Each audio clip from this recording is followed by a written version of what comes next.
Hello बच्चों, क्या हाल चाल। I hope you people are doing fine. I am doing good. So friends, last class में GST की चर्चा में हमने क्या किया था। हमने पुराने सिस्टम, ओल्ड सिस्टम के बारे में चर्चा करी थी। इनफैक्ट वैट की चर्चा करी थी और वैट से भी पहले जो सेल टैक्स सिस्टम था उनकी चर्चा करी थी। हमने वैट सिस्टम में किस प्रकार से आपका output tax, yes output tax और इनपुट टैक्स आता है वो देखा था। और मैंने आपको कहा था कि आज की वाली क्लास में मैं आपको शॉर्टकमिंग्स बताऊंगा, वीकनेसेस बताऊंगा वैट की, जिसके कारण जीएसटी हिंदुस्तान में आया। और फिर जीएसटी के बारे में आज डिस्कशन भी करेंगे। तो आज आप जीएसटी के बारे में बहुत कुछ सीख जाएंगे और फिर आपकी कहानी अगली क्लास से शुरू हो जाएगी। सो फ्रेंड्स, जो वैट सिस्टम है उसके कुछ क्वेश्चंस कर लें। दो एग्जाम में नहीं आने वाले, लेकिन नॉलेज के लिए ऑब्वियसली कहीं से भी कुछ भी मिल जाए। तो एक क्वेश्चन है जी, दिल्ली के हमारे डीलर हैं, दिल्ली के जो डीलर हैं उन्होंने 1 लाख रुपए के गुड्स खरीदे। ये वैट सिस्टम की बात कर रहा हूं मैं, जो 2004 से लेकर 2017 तक रहा। उसकी खामियां समझाऊंगा, जब तो आपको जीएसटी समझ आएगा। तो 1 लाख के गुड्स खरीदे, 2% सीएसटी, क्योंकि जो सेंट्रल सेल टैक्स था वो पहले लगता था जब गुड्स एक स्टेट से दूसरी स्टेट मूव करते थे। सीएसटी जब लगता था जब एक स्टेट से गुड्स दूसरी स्टेट में मूव करते थे। तो inter state, yes inter state पे लगता था सीएसटी, और सेम स्टेट पे लगता था वैट, सेम स्टेट पे लगता था वैट। तो अब 2% लगा, मार्जिन अंकल का 50% है और सोल्ड इन दिल्ली, दिल्ली में बेच दिया, और वैट है 4%। अब इस केस में आपको दिल्ली वाले डीलर की वैट लायबिलिटी निकालनी है। वैट लायबिलिटी, दिल्ली वाले डीलर की वैट लायबिलिटी निकालनी है। करिए सर, आपको दे रहा हूं 1 मिनट का टाइम। हाँ जी, प्लीज निकालिएगा वैट लायबिलिटी। कैसे निकालेंगे? ये जो सीएसटी है, ये मैं आपको बता दूं, सेंट्रल गवर्नमेंट लगाती थी, ओरिजिन प्रिंसिपल पे लगता था। ओरिजिन प्रिंसिपल, ओरिजिन प्रिंसिपल का मतलब जिस स्टेट से मूवमेंट कमेंस हुई है, जिस स्टेट से मूवमेंट कमेंस हुई है वहां पर लगता था, वो सरकार उसको लेती थी। जैसे ये गुड्स अगर सीएसटी लिया है ना, तो ये दूसरी स्टेट के गुड्स हैं। जब भी सीएसटी लगा है तो मान लीजिए इसने कहां से लिए, यूपी से लिए, यूपी से, जब भी 2% सीएसटी लगा। अच्छा, दिल्ली वाले अंकल दिल्ली से माल लेते तो वैट लगता। तो इनका जो टैक्स आता या इनकी जो स्टेटमेंट बनती वो ऐसे बनती पहले वैट सिस्टम में। Cost of goods 1,02,000, cost of goods 1,02,000। क्यों सर 2,000 रुपए क्यों ऐड किए? क्योंकि ये सीएसटी है और ये यूपी से गुड्स खरीदे हैं, तो यूपी वाली जो गवर्नमेंट है उसके खाते में पहुंच गए होंगे। तो आपको दिल्ली वाली सरकार क्रेडिट कैसे देगी? बिग बाजार से जा रहे हो खरीदने सामान, बिग बाजार का कूपन है, रिलायंस फ्रेश वाले या 24/7 वाले उस कूपन का अचार डालेंगे क्या? वो आपने खरीदा कहां से? बिग बाजार से, तो डिस्काउंट कूपन तो बिग बाजार ही चलेगा। तो ये जो सीएसटी का टैक्स है ये तो यूपी गवर्नमेंट का है, और आप दिल्ली गवर्नमेंट से क्रेडिट कैसे लोगे? कोई दिक्कत नहीं, जब क्रेडिट नहीं मिलता क्या टेंशन है, हम कॉस्ट में ऐड कर देंगे, कॉस्ट में ऐड कर देंगे। ये मेरा प्रॉफिट मार्जिन है 50%, 51,000 रुपये मैं यहाँ पर ऐड कर दूंगा। गुड्स बन गए 1,53,000, गुड्स बन गए 1,53,000, प्लस वैट लगा दूंगा। जब वैट लगता था 4% का, तो 1,53,000 पे 4%। हाँ जी बच्चों, 1,53,000 पे 4%, ये आ गया जी 6120, 6120। और मेरा टोटल, मेरा सेलिंग प्राइस विद वैट जो आया 1,59,000, 1,59,120, 1,59,120। ये देखो, अब मुझे जो आउटपुट में टैक्स है, जो आउटपुट वैट है वो है 6120।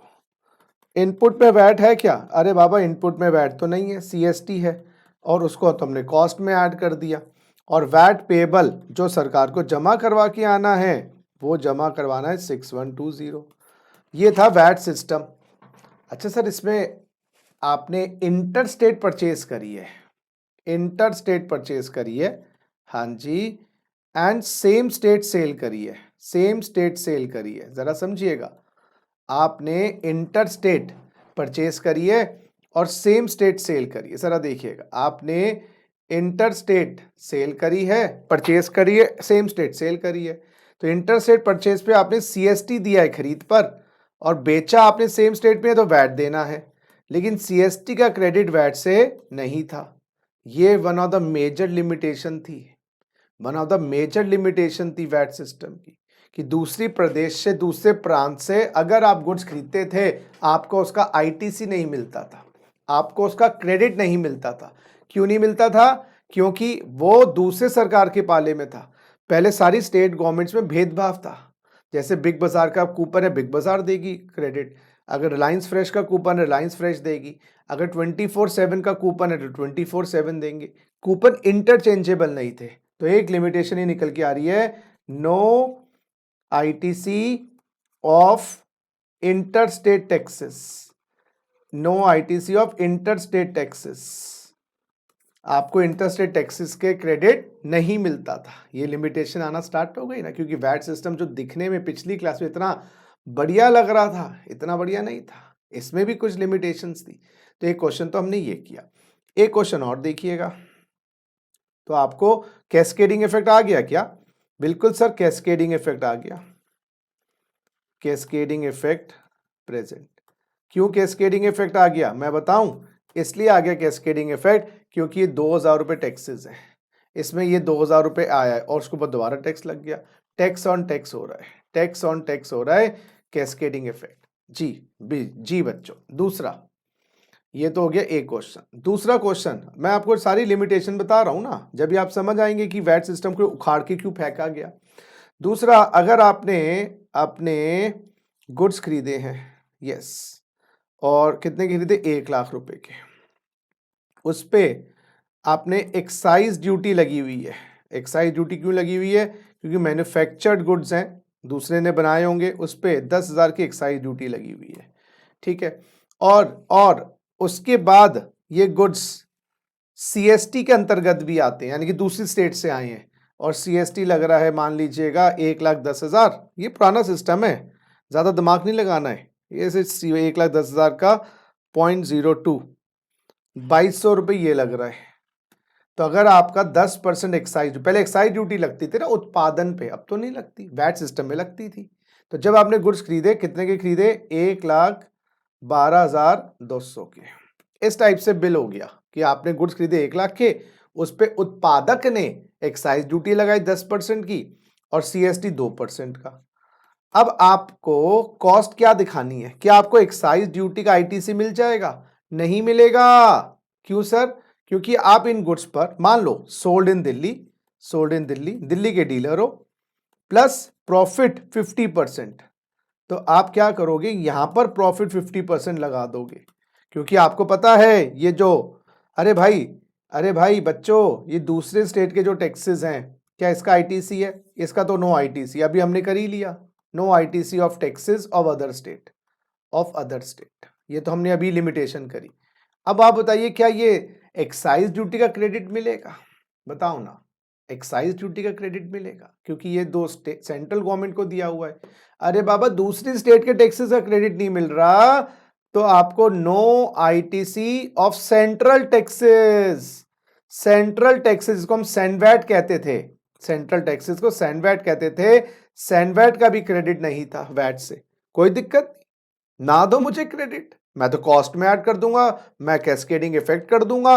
अरे भाई सीधी सी बात है, मेरे 11 रुपए खर्च किए, मुझे 11 रुपए वापस चाहिए। सर क्या कहते, क्रेडिट दे देंगे, तो मैं 1 रुपए का टैक्स है मान लो 11 में, तो मैं कॉस्ट 10 दिखा दूंगा, 1 रुपए सरकार की जेब में छेद कर दूंगा। लेकिन अगर सरकार नहीं देती तो मैं 11 के 11 कस्टमर से ले लूंगा।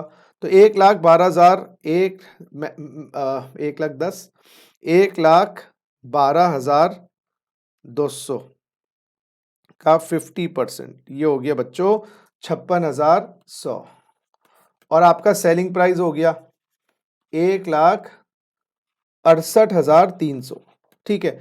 अब इस पे वैट लगा दिया आपने, सेल दिल्ली में ही करी है मान लो, तो आप 4% वैट लगा दो, तो प्लस 112,200, ये हो गया 1,68,300, इंटू 0.046732 और सेलिंग प्राइस हो गया प्लस 168,300। तो बेटा 1,75,000, 1,75,032 रुपए। आपका आउटपुट टैक्स कितना है? Output VAT 6732। आपका इनपुट टैक्स कितना है? इनपुट पे तो वैट है ही नहीं। अब आपका वैट पेबल कितना हो गया? वैट पेबल हो गया 6732। ओ गॉश, क्या कैस्केडिंग इफेक्ट है इस केस में? यस, कैस्केडिंग इफेक्ट भी आ गया।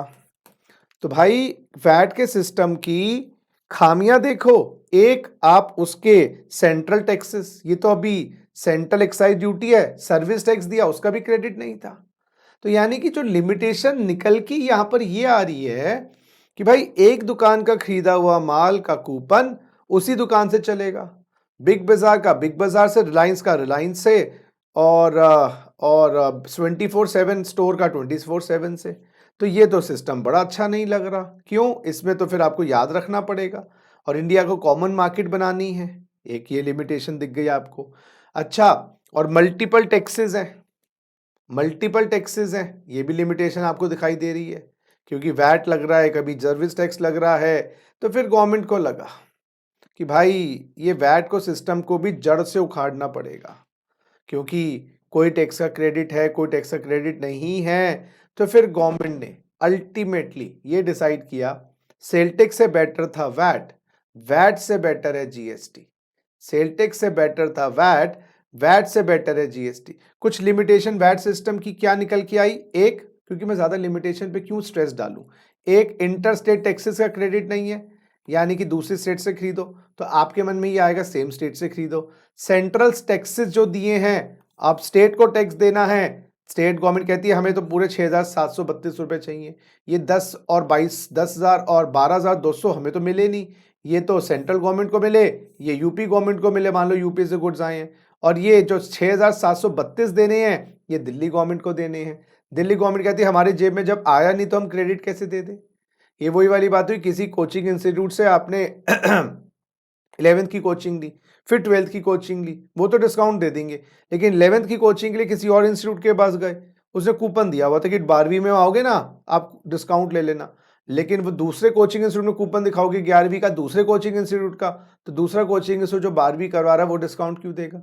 लेकिन कितना अच्छा हो जाता, 11वीं अगर आपने एक्स कोचिंग इंस्टीट्यूट से करी, उसका कूपन आप वाई कोचिंग इंस्टीट्यूट को दिखा दो, वाई का एक्स में दिखा दो, तो इंडिया एक कॉमन मार्केट बन जाएगी, सादगी आ जाएगी। फिर आपको लगेगा यार चाहे इंडिया से, चाहे आप यूपी से माल लें, चाहे दिल्ली से माल लें, क्रेडिट तो मिल ही जाएगा।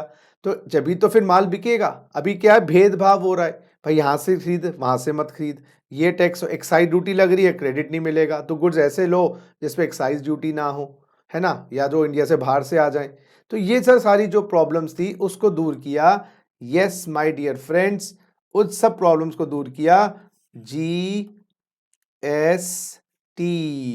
Goods and services tax, goods and services tax, ये सारी प्रॉब्लम्स दूर होती हैं जीएसटी में। क्यों? क्योंकि इसमें सेंटर और स्टेट का भेद मोटा मोटा नहीं है, क्योंकि it is levied by both central and state government, ये दोनों सरकारें लगाती हैं, सेंट्रल और स्टेट गवर्नमेंट। तो इसमें भेद ही खत्म हो गया, भाई तूने किया मैंने किया, दोनों करो, बात ही खत्म हो गई। It is levied yes on both yes my dear friends, both goods and services. पहले क्या था, सर्विसेज पे कुछ टैक्सेस थे, खाली एक सर्विस टैक्स था, और गुड्स पर 50 टैक्सेस थे, VAT, CST, import duty, excise, entry tax, octroi. भाई सर्विसेज पे टैक्स अलग, गुड्स पे अलग। तो देखो जहां डिस्टिंक्शन करोगे, तू ये है मैं ये हूं, तो वहां पर भेदभाव रहेगा। गवर्नमेंट ने कहा जी जीएसटी दोनों पे लगाया जाएगा। अच्छा, levied on, yes, levied on intra state supply as well as inter state supply, inter state और इंट्रा स्टेट का बड़ा झगड़ा होता था पहले। इंट्रा क्या है, इंटर क्या है। इंट्रा पे पहले लगता था वैट, इंटर पे लगता था सीएसटी। गवर्नमेंट ने कहा जीएसटी दोनों पे लगेगा, तो सेंटर भी लगाएगी, स्टेट भी लगाएगा। क्या लगाएगी, जीएसटी, कॉमन कर दिया। Levied on goods and services, GST. Intra state पे भी लगेगा, इंटर स्टेट पे भी लगेगा जीएसटी। तो जब जीएसटी बिग बाजार, मान लो अब कूपन जो है बिग बाजार वाला सारे जनरल स्टोर्स पे चलेगा और सारे जनरल स्टोर का कूपन बिग बाजार चलेगा, तो इंडिया कॉमन मार्केट हो जाएगी। अब आपको ये नहीं रहेगा कि बिग बाजार से माल लूं या मैं परचूनिया की दुकान से सामान लूं या मैं रिलायंस फ्रेश से सामान लूं। अब आप कहीं से भी सामान ले लो, आपको कूपन सब चलेंगे। तो इसलिए जीएसटी लाया गया। जीएसटी अगर आपसे कोई पूछे कौन लगाता है, आप सिंपल सा जवाब देंगे, जीएसटी केंद्र और राज्य सरकार दोनों मिलकर लगाती हैं। सिंपल जवाब देंगे। कोई आपसे पूछे जीएसटी गुड्स पे लगता है सर्विस पे लगता है, आप बोलोगे जी जीएसटी दोनों पे लगता है, गुड्स पे भी और सर्विसेज पे भी। कोई आपसे पूछेगा इंट्रा पे लगता है, इंटर पे लगता है, आप बोलोगे दोनों पे लगता है। तो इस केस में जब सभी पे जीएसटी लगता है तो आईटीसी का जो क्रेडिट है या जो इनपुट टैक्सेस का क्रेडिट है जो माइनस करने हैं वो इजी हो जाते हैं। इनपुट टैक्सेस का क्रेडिट इजी हो जाता है और बार बार मिल जाता है। फिर आपको ये नहीं लगता कि दिल्ली से माल ले, यूपी से ले, गुड्स लें या सर्विस लें, सेंट्रल गवर्नमेंट को दिया है, स्टेट गवर्नमेंट को दिया है, सबका क्रेडिट अलाउड है। और डीप में जाते हैं फ्रेंड्स देखो, आप या तो इंडिया में ट्रेड करेंगे जिसको हम नेशनल ट्रेड कहेंगे, या आप इंटरनेशनल ट्रेड करेंगे। नेशनल ट्रेड में यस माय डियर फ्रेंड्स, अगर आप इंट्रा स्टेट सप्लाई करते हैं, इंट्रा स्टेट सप्लाई का मतलब सेम स्टेट सप्लाई करते हैं, यस सेम स्टेट सप्लाई करते हैं, यानी कि हरियाणा से हरियाणा ही सप्लाई करते हैं। Yes my dear friends, Haryana से हरियाणा, सेम स्टेट सप्लाई, हम आपके सप्लाई पर जीएसटी लगाएंगे। गुड्स या सर्विस दोनों, फर्क नहीं पड़ता। अगर आप इंट्रा यूनियन टेरिटरी सप्लाई करते हैं, इंटर यूनियन टेरिटरी का मतलब सेम यूनियन टेरिटरी सप्लाई करते हैं। सर क्या मतलब, अरे बाबा Andaman and Nicobar islands, Andaman to Andaman, इस पर भी क्या लगेगा, जीएसटी लगेगा, अंडमान टू अंडमान पे भी। अच्छा, अगर आप इंटर स्टेट या आप इंटर यूनियन टेरिटरी सप्लाई करते हैं, सर क्या एग्जाम्पल, इसका एग्जाम्पल हरियाणा टू अंडमान, हाँ, या हरियाणा टू यूपी, जहां पर बाउंड्री क्रॉस हो रही है, देश के अंदर की बाउंड्री, इंटरनेशनल नहीं, देश के अंदर की boundary, Haryana to Andaman, Haryana to UP, या अंडमान टू हरियाणा, इस पर भी यस जीएसटी लगेगा। और गॉश, अगर आप इंट्रा स्टेट सप्लाई करें सेम स्टेट में, सेम यूनियन टेरिटरी में भी, और इंटर स्टेट या इंटर यूनियन टेरिटरी, एक यूनियन टेरिटरी से दूसरा यूनियन टेरिटरी, एक स्टेट से दूसरी स्टेट, तीनों ही केस में मेरे प्यारे बच्चों आप पे जीएसटी लगाया जाएगा। तो फिर आप दिक्कत क्या है, आपको टेंशन ही नहीं है। अच्छा, आप इंटरनेशनल ट्रेड करते हैं, इंटरनेशनल ट्रेड में एक तो होता है इंपोर्ट और एक होता है एक्सपोर्ट। इंपोर्ट में गुड्स और सर्विस इंडिया में आएंगे, एक्सपोर्ट में बाहर जाएंगे। इस इंपोर्ट पे भी जीएसटी लगेगा। सर जीएसटी क्यों लगाओगे इंपोर्ट पे, बेटा इसलिए लगाएंगे कि सप्लाई इंडिया में हो रही है। जीएसटी जो होता है ना, अगर कोई आपसे पूछे जीएसटी का मूल मंत्र क्या है, आप बोलोगे supply, yes supply of goods और सर्विसेज इन टैक्सेबल गुड्स और सर्विसेज, और बोथ, दोनों इकट्ठे भी कर सकते हो। सो गुड्स और सर्विसेज और both in taxable territory of India. Yes my dear friend, GST supply of goods और सर्विसेज और both in taxable territory of India.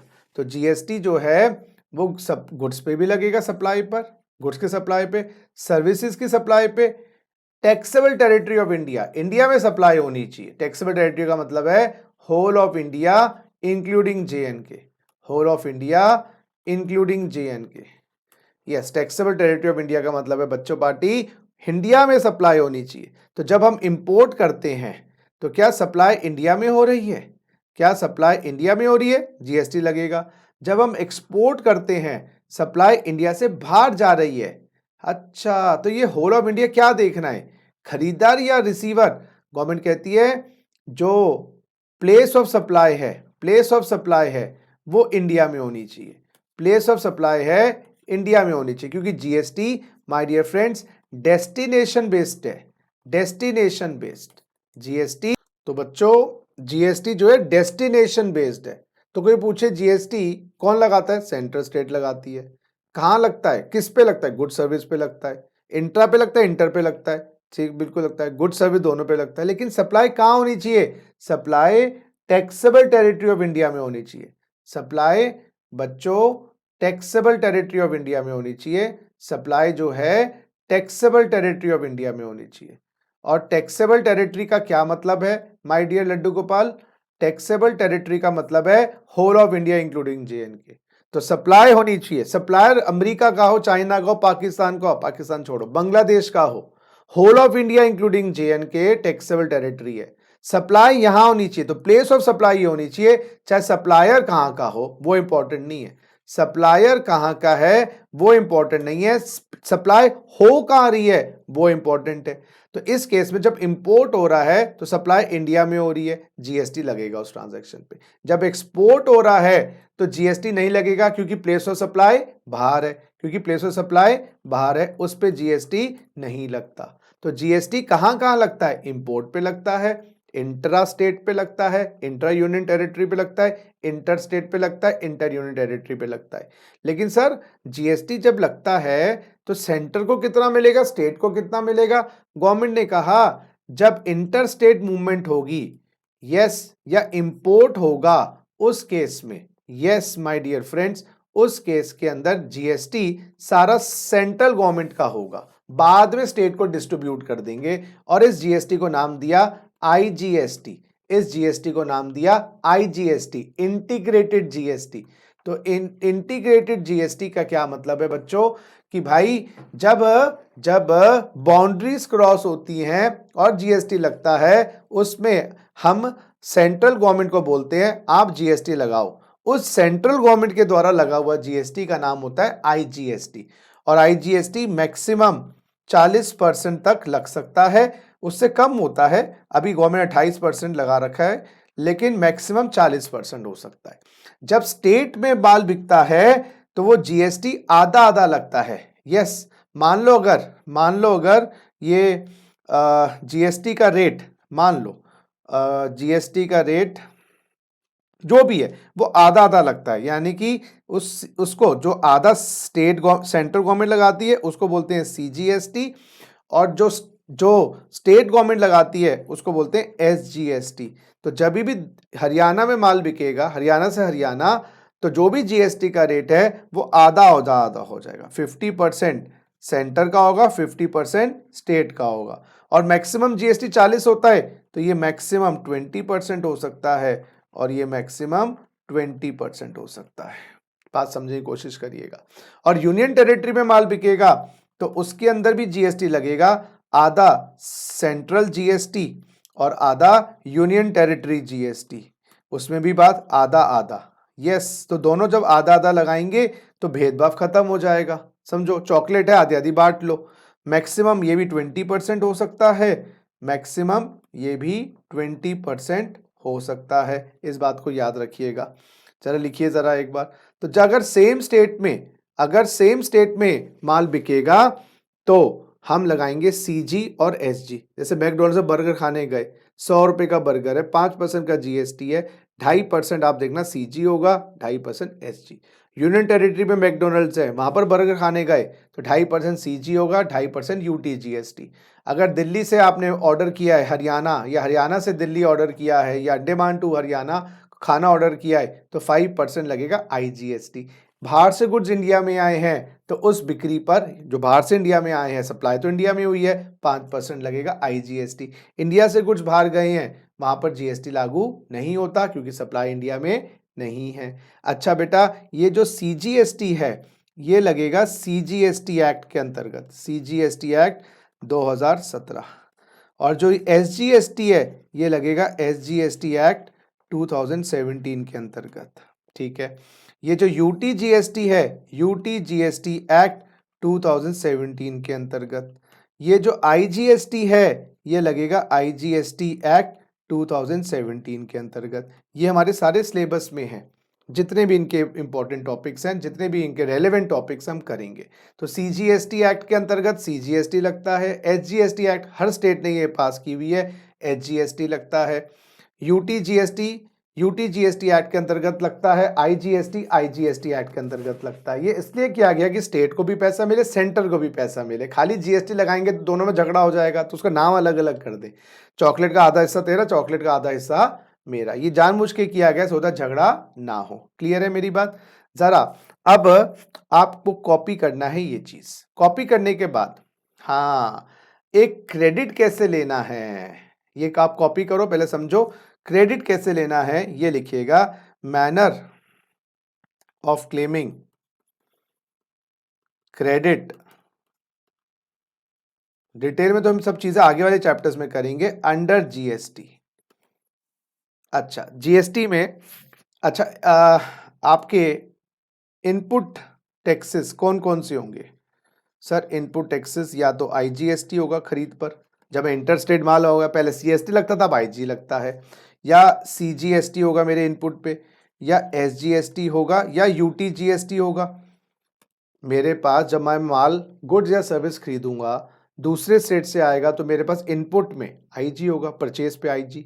अगर दिल्ली से खरीदा है माल, दिल्ली का बंदा हूं तो सीजी प्लस एसजी, और मैं यूनियन टेरिटरी का बंदा हूं, यूनियन टेरिटरी से खरीदा है तो सीजी प्लस यूटीजीएसटी। मेरे पास आउटपुट पे टैक्सेस कौन से होंगे जब मैं बिक्री करूंगा? अब मैं बिक्री अगर दिल्ली में करता हूं, दिल्ली से यूपी करता हूं, तो मेरे पास आईजीएसटी होगा आउटपुट पे। आउटपुट समझ लो ना बेटा, बिक्री पर टैक्स। खरीद भी सकते हो सेम स्टेट से, अदर स्टेट से। अच्छा, और दिल्ली में माल बेचता हूं तो सीजीएसटी भी होगा और एसजीएसटी होगा, और अगर यूनियन टेरिटरी में माल बेचता हूं तो यूटीजीएसटी होगा। एक जीएसटी में टैक्स और है जिसकी चर्चा मैंने अभी नहीं करी, उसका नाम है GST compensation cess. GST compensation cess क्या होता है? स्टेट्स को आशंका थी कि जीएसटी आने से हमारे रेवेन्यूज गिर जाएंगे। स्टेट्स को आशंका थी जीएसटी आने से स्टेट के जो रेवेन्यूज हैं, जो उनका राजस्व है, वो गिर जाएगा। तो सेंट्रल गवर्नमेंट ने कहा कुछ कुछ गुड्स पर हम ये जीएसटी कंपनसेशन सेस लगा देंगे, जैसे गाड़ियां हैं, कुछ पान मसाला इत्यादि।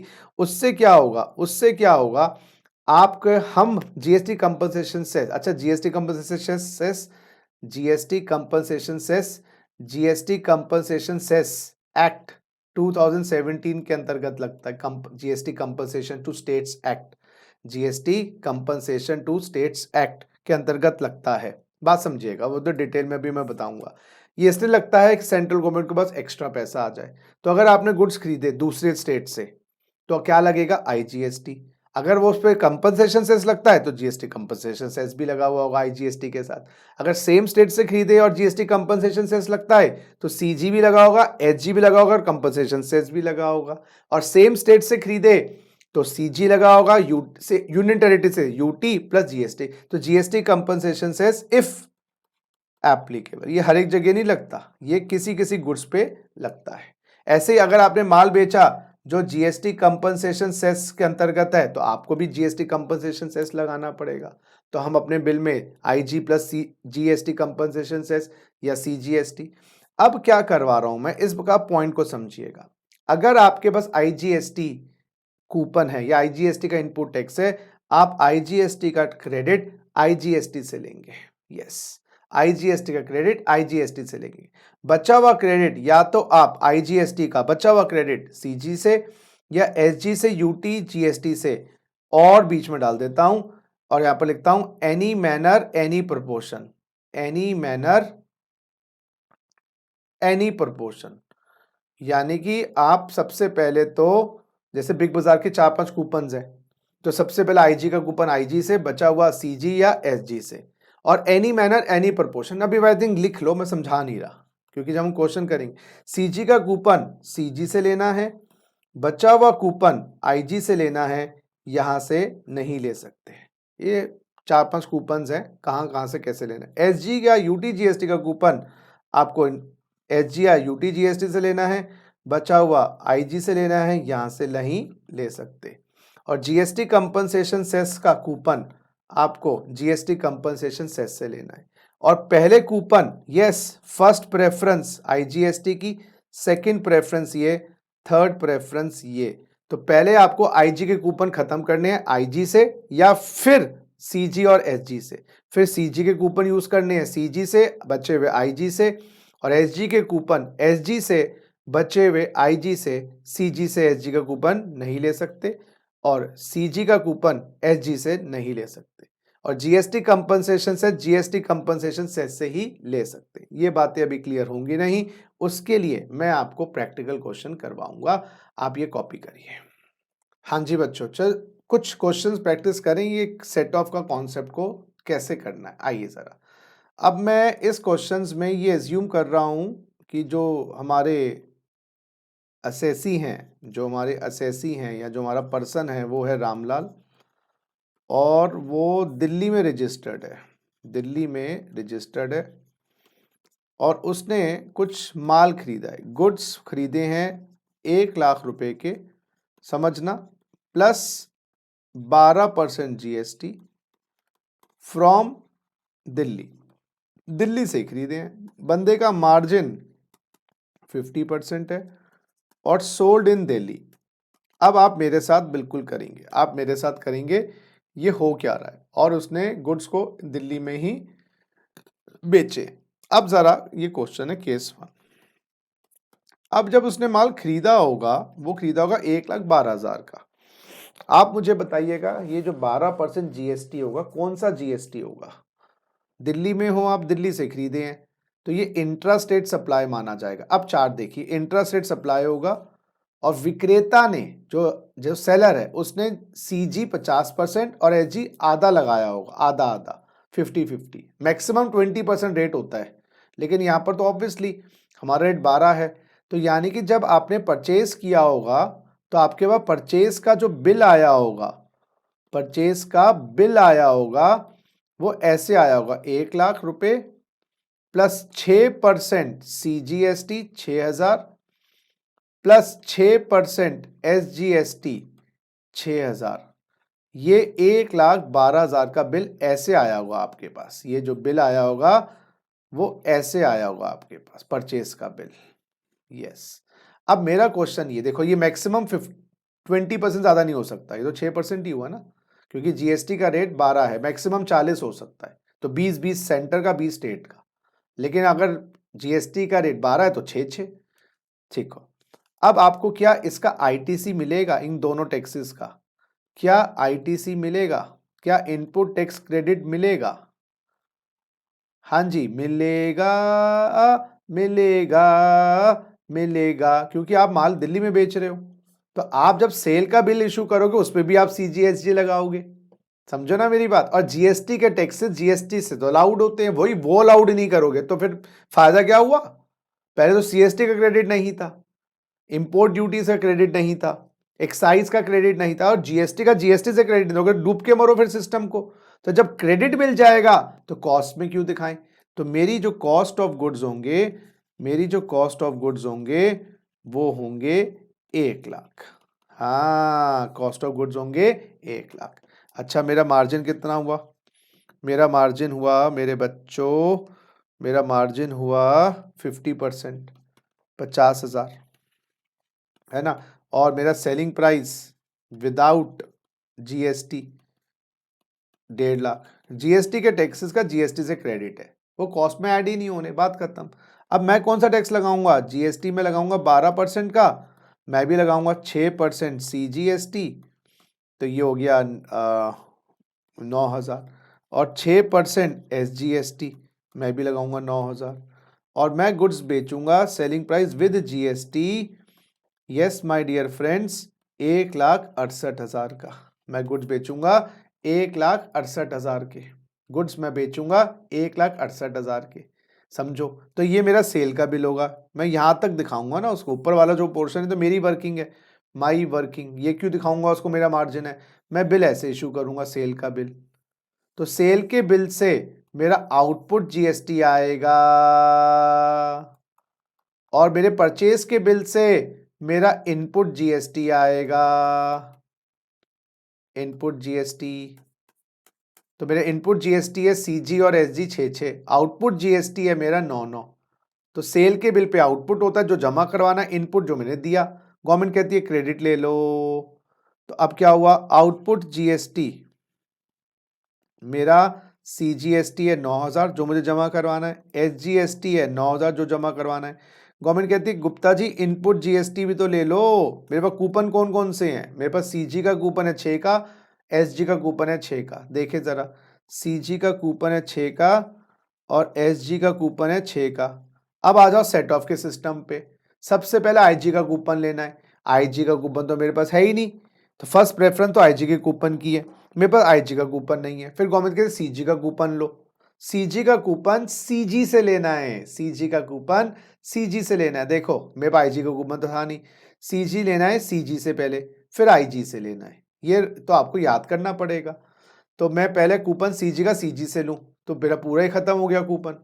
अगर कूपन मेरे पास ज्यादा होता तो आईजी से लेता, आईजी तो है ही नहीं, एसजी से ले नहीं सकता, तो सेंटर का स्टेट से, स्टेट का सेंटर सेट ऑफ अलाउड नहीं है। एचजी का कूपन कहां से लेना है, अरे बच्चों एचजी का जो कूपन है आपको 6 फिर सीजी के बाद एसजी से लेना है, बच्चा वो आईजी से लेना है, आईजी तो है ही नहीं, तो यहां पर हमने क्या किया, एचजी का कूपन एसजी से लिया, कितना 6,000, सेंटर से नहीं ले सकते।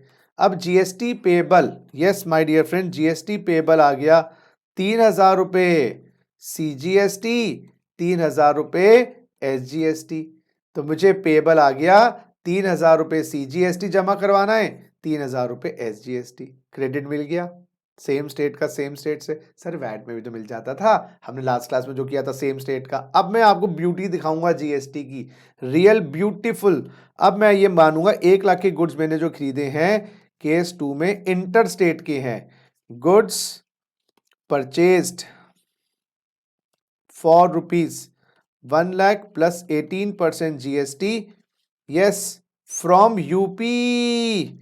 तो जब मैंने यूपी से लिए तो बिल में क्या लिखा होगा, परचेज का बिल बताओ, परचेज का जो बिल होगा, परचेज का जो बिल होगा उसमें यूपी वाले अंकल ने क्या लगाया होगा बताऊं, उसने बेचा होगा 1 लाख का, उसने जीएसटी लगाया होगा एट 18%, वो होगा आईजीएसटी 18,000 रुपए, 12% ले रहे थे ना हम, या 18 ले रहे थे, 1 सेकेंड बेटा देख लेते हैं, 12% ले रहे थे, तो 12 से चलने दो ना, तो 12% ले रहे थे, तो 12% और 12,000 रुपए लगाया होगा, मुझे दिया होगा 1,12,000 का बिल।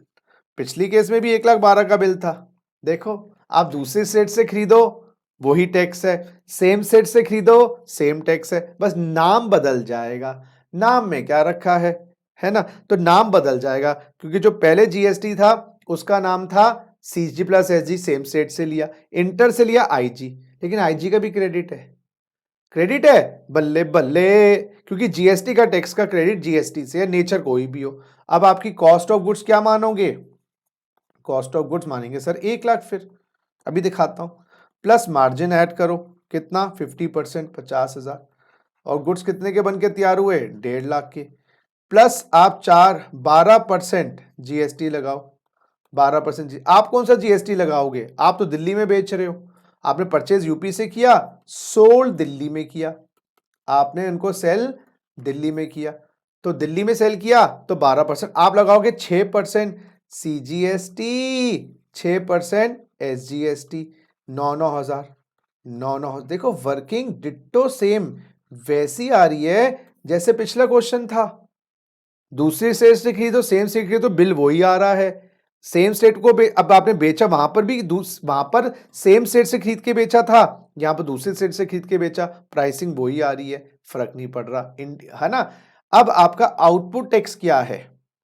अब आपका आउटपुट जीएसटी सीजीएसटी है 9,000 और एसजीएसटी है 9,000।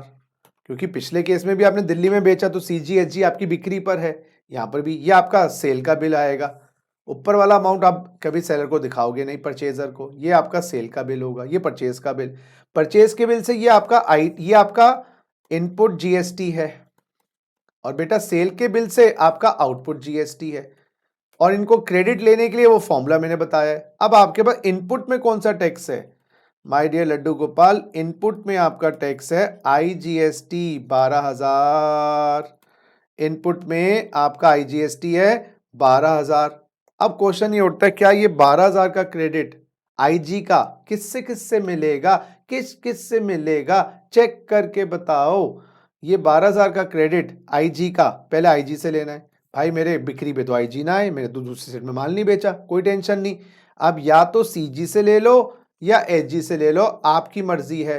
तो वो 12,000 का जो कूपन था, या तो आप 2 और 3 लिखा है ना, और है बीच में, तो ये जो 12,000 का कूपन था, आप इसको, हाँ जी बच्चों, ये 12,000 का जो कूपन था, या तो आप सीजी से ले लो या एसजी से ले लो, मर्जी आपकी है।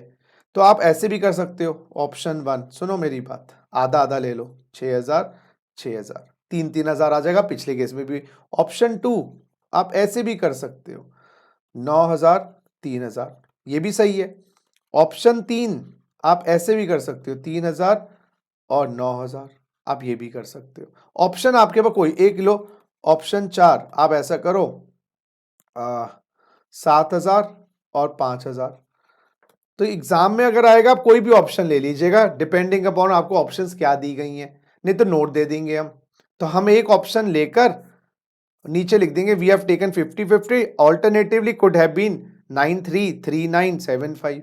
तो आईजी का जो कूपन है, आप सीजी से या एसजी से किसी भी तरीके से सेट ऑफ ले सकते हो, कोई टेंशन ना है, ये बात याद रखिएगा, देयर इज नो टेंशन। तो either you can claim from CG, either you can claim from SG, there is no tension. Yes, हाँ, एग्जाम में ऑप्शन 1 दे दीजिएगा दिखा के, या ये एक ऑप्शन पकड़ लो, दूसरों को ऑल्टरनेटिव में दिखा दो। चलो केस 3 करता हूं मैं आपके साथ। अब बंदे ने क्या किया, purchase goods from UP for rupees 1 lakh plus 12% GST, margin 50%, sold to yes Bihar at 12% GST. अब आपने क्या किया, दूसरे से खरीदा, दूसरे को बेचा। तो जो आपका परचेज का बिल आया होगा, खरीद का बिल, परचेज के बिल में क्या लिखा होगा बेटा, गुड्स की कॉस्ट दिखाई गई होगी 1 लाख, और आईजीएसटी लगा होगा 12%, क्योंकि दूसरे सेट से आया है 12,000, और आपका बिल बन गया होगा 1,12,000, है ना। और आप जब सेल करोगे तो क्या आपको 12,000 क्रेडिट मिल जाएगा? क्योंकि आपको भाई जीएसटी के टैक्सेस तो जीएसटी से मिल जाते हैं, कॉस्ट में ऐड नहीं करते जीएसटी के टैक्सेस, अगर कॉस्ट में ऐड करना पड़े तो कैस्केडिंग इफेक्ट हो जाएगा, तो हटाओ। तो कॉस्ट ऑफ गुड्स मेरी बनेगी यस 1 लाख, इसमें मैं ऐड करूंगा मार्जिन, मार्जिन ऐड करूंगा 50%, 50,000। गुड्स बनके तैयार हो गए 1.5 लाख, गुड्स बनके तैयार हो गए 1.5 लाख। अब मैं ऐड करूंगा, मैं भी बिहार में बेच रहा हूं तो मैं भी आईजीएसटी लगाऊंगा, इंटर स्टेट, याद करो ना, अभी तो बताया, इंटर स्टेट जब आप माल बेचते हो आईजी लगाना है। अच्छा ये लो, इंटर स्टेट पे आईजी लगाना है, आईजी, आईजी लगाना, वो तो लॉ में लिखा है मैक्सिमम 40%, जो रेट देंगे हम तो वो लगाएंगे, हमें क्या पता 30 लगाना है, 40 लगाना है, 15 लगाना है। तो इस केस के अंदर हमें जो जीएसटी लगाना है वो लगाना है आईजीएसटी। कितना परसेंट का लगाना है? आईजीएसटी लगाना है हमें 12% का। कितना कितना 18,000 रुपये। आंसर देखो डिट्टो सेम आ रहे हैं। हाँ, मेरा ये सेल का बिल होगा। ऊपर वाला पार्ट तो मैं क्यों बताऊंगा किसी को मेरा मार्जिन कितना है, तो फैल जाएगा बायर। तो ये मेरा, हाँ, इनपुट टैक्सेस है, ये मेरा इनपुट जीएसटी है बच्चों, ये मेरा आउटपुट जीएसटी। 18,000 मेरा आउटपुट जीएसटी है, आउटपुट जीएसटी है। ये मेरा इनपुट जीएसटी है, ये मेरा आउटपुट जीएसटी है। बात समझने की कोशिश करिएगा। तो ये मेरा इनपुट जीएसटी है 12,000 का, आउटपुट जीएसटी 18,000 रुपए का। अब हम सेट ऑफ कैसे करें? तो आउटपुट में जीएसटी लड्डू गोपाल कौन सा है? सर जी, आउटपुट में है 18,000 आईजी का। इनपुट में कौन सा है? कितने आदमी थे? इनपुट में कौन सा जीएसटी है? इनपुट में भी सर आईजीएसटी। अरे बल्ले बल्ले बल्ले बल्ले बल्ले बल्ले, ये 12 का 12 पूरा अलाउड हो जाएगा, क्योंकि देखो चार्ट में आईजी का कूपन तो आईजी से मिलता ही है, हम तो सीजीएसजी से भी देते हैं, तो आईजी का कूपन आईजी से भी है, सीजीएसजी से एनी मैनर, पहले तो आईजी का आईजी से। तो यहाँ पर अब जीएसटी पेबल आ गया, अब आपका जीएसटी पेबल आ गया, जीएसटी पेबल आ गया 6,000 रुपये। लो जी, आंसर हर जगह सेम आ रहा है। ब्यूटी देखो, क्रेडिट मिल रहा है, नाम बदल रहे हैं लेकिन क्रेडिट मिल रहा है। अब केस 4 देखिए जी, बिल्कुल सही जी, केस 4। अब आपने क्या किया? गुड्स को खरीदा सेम स्टेट से, बेचा दूसरी स्टेट में।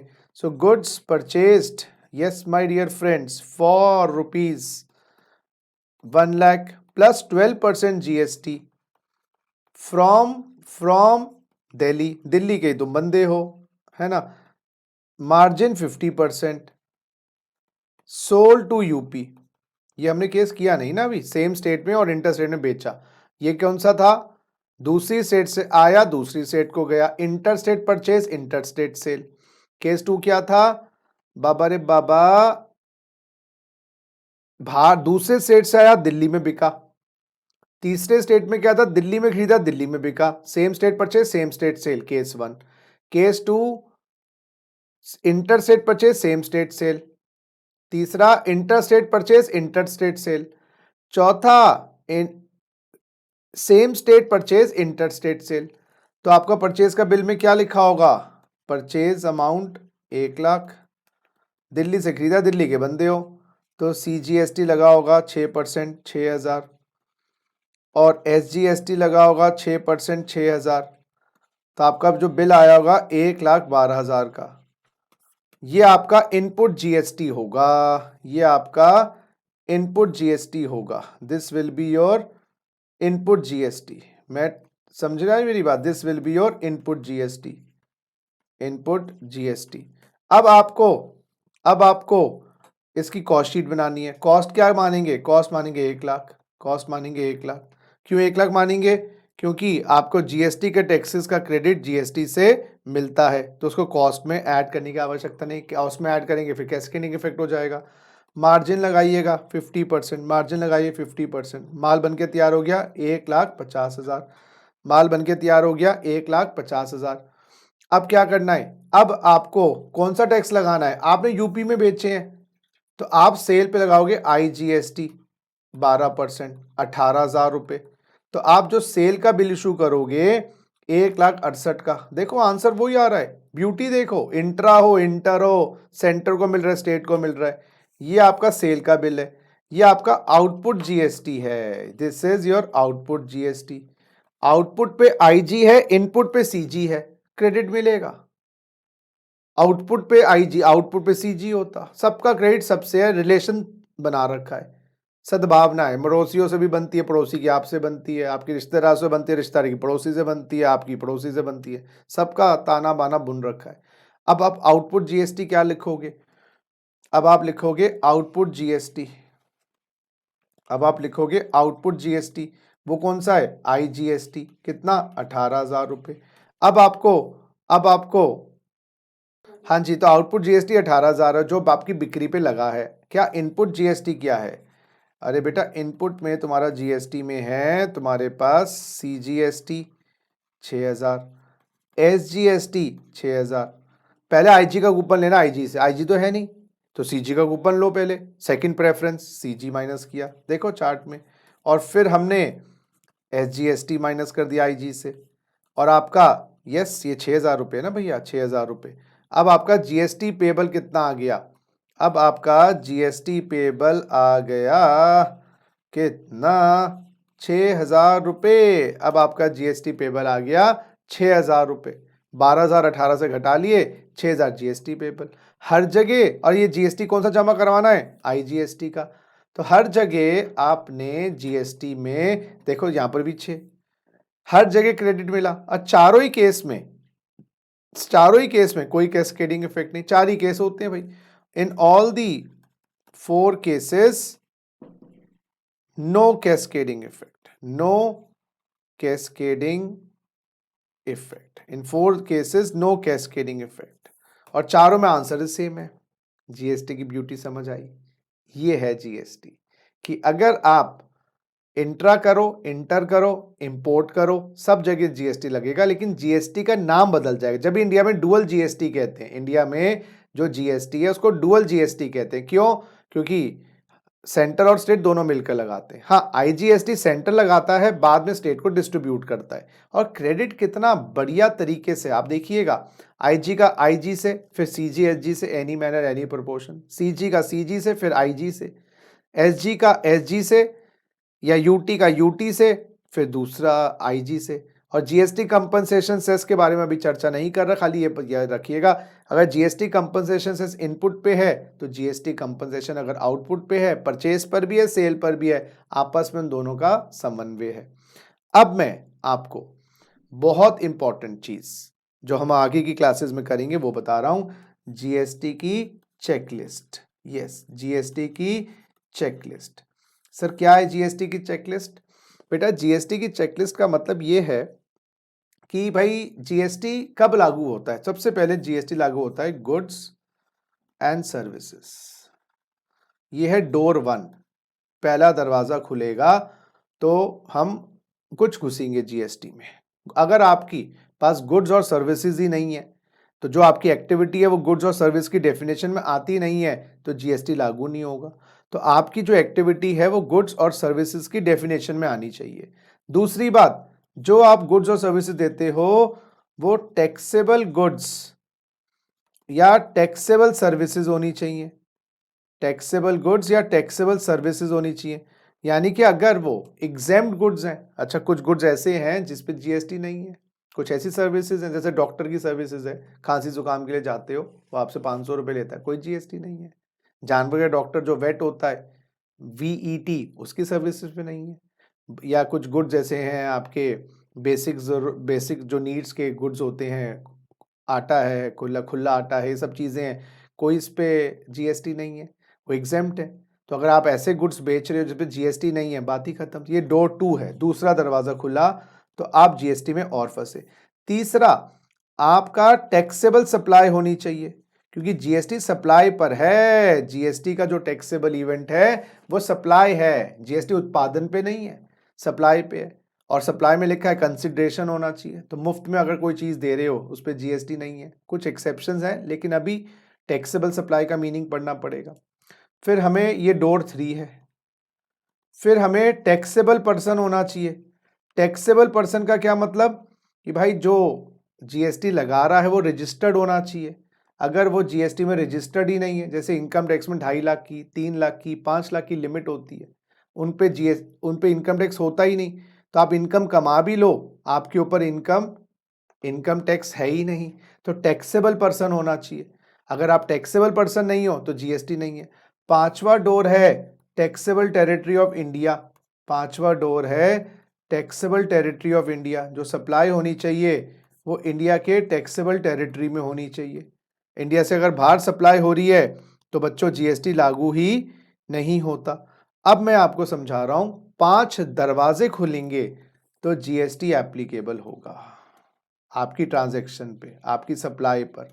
पहला, जो आपकी गतिविधि है वो गुड्स और सर्विस में आनी चाहिए। अगर आपकी गतिविधि गुड्स और सर्विस में आती नहीं है, आप पे GST लागू ही नहीं होगा, क्योंकि आपको ये नहीं, मान लीजिए आप किसी को लोन देते हो, तो लोन जो होता है वो गुड या सर्विस में, या जैसे आप एम्प्लॉय हो, है ना, तो कुछ ऐसी गतिविधियां हैं जो गुड और सर्विस में नहीं आती। जैसे इमूवेबल गुड्स हैं, उनको गुड्स नहीं माना गया, जैसे इमूवेबल गुड्स हैं, अगर आप प्रॉपर्टी बेचते हो तो इमूवेबल गुड्स सोल्ड या immovable goods are not goods.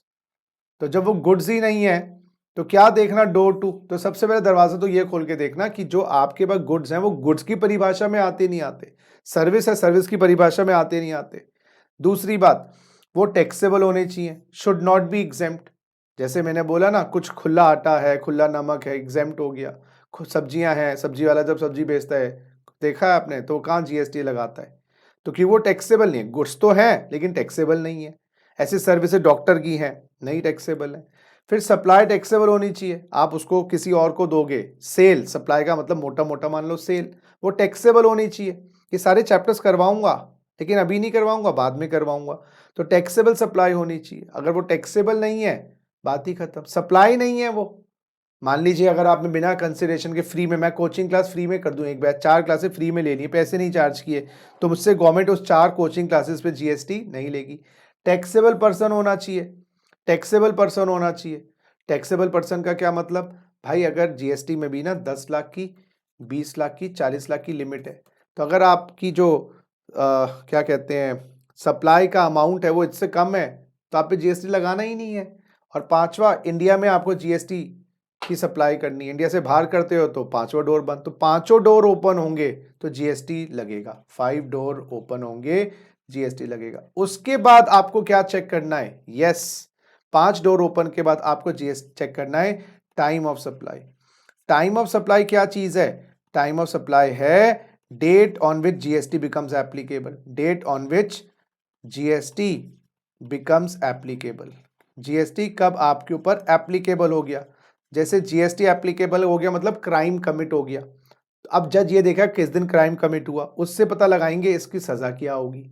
दूसरा, फिर जीएसटी का रेट निकाला जाएगा, जीएसटी का रेट, जीएसटी का रेट आपको पता लग जाएगा जब आप टाइम ऑफ सप्लाई देखोगे, किस दिन जीएसटी एप्लीकेबल हुआ उस दिन का रेट देख लेंगे, 8 है, 12 है, 18 है, जो भी है। फिर हम करेंगे value of GST. Value of GST का मतलब जीएसटी का जो रेट है किस वैल्यू पे लगाना है। और इन दोनों को, हाँ एक चीज और करेंगे, प्लेस ऑफ सप्लाई, एक चैप्टर आएगा place of supply. Place of supply से पता चलेगा भाई ये इंट्रा है या ये इंटर है, उससे क्या पता चलेगा, सीजीएसजी लगाना, आईजी लगाना है। फिर हम जीएसटी की लायबिलिटी निकालेंगे, फिर हम जीएसटी की लायबिलिटी निकालेंगे, वो कैसे आएगी, अगर ये एक्स है ये वाई है तो एक्स इंटू वाई, ये जीएसटी की लायबिलिटी, जो आउटपुट टैक्स जिसको हमने सीखा।